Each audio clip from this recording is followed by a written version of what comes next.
Big morning, an important morning, because this morning is my final shot at getting good snow before I travel back to California. So I'm going on a mission to Solitude's Honeycomb Canyon.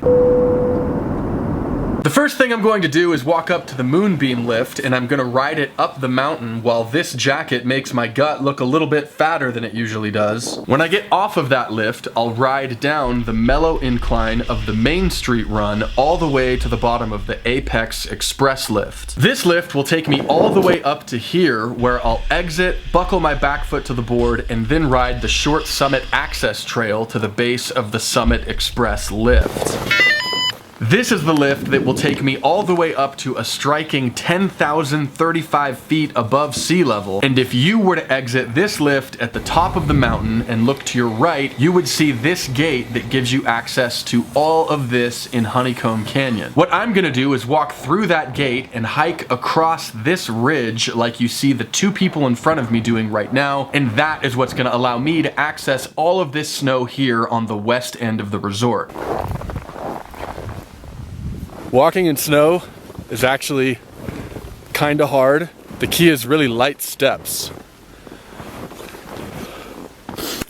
or else you sink in up to your knee and it's a lot of work trying to get back out. Progress. I was back there by the lift and now I'm here and the view is already worth it. And somehow my GorillaPod broke in my pocket while I was walking, so there's not gonna be any more attaching this camera to lift bars. So say goodbye to that angle.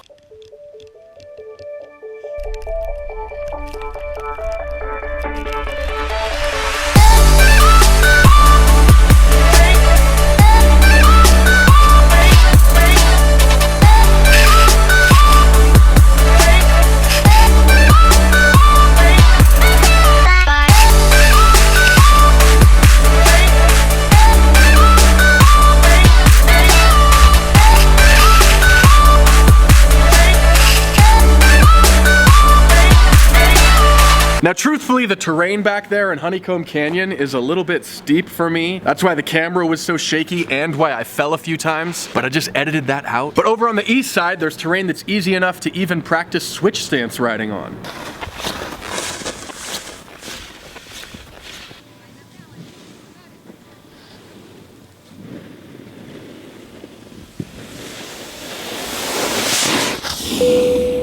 Now, if you're anything like me, you spend way too much time on Instagram, and that's originally what turned me on to Solitude. John Roseman is co-owner of Tavarua Island Resort. Many people think it's the best surf resort destination on the planet. You can see John surfing there in this photo. Anyway, he really likes snowboarding here at Solitude and posts photos about it on his Instagram, so I figured if it's fun enough for the guy who owns maybe the premier surfing destination on the planet, it's probably fun enough for me. So what is it that makes snowboarding so much fun in the Wasatch Mountains? You see, the snow that falls here in the Wasatch Mountain Range is uncommonly dry, and that means it has a really low water content, so it's lighter, fluffier, and more fun to ride because you can float on it better.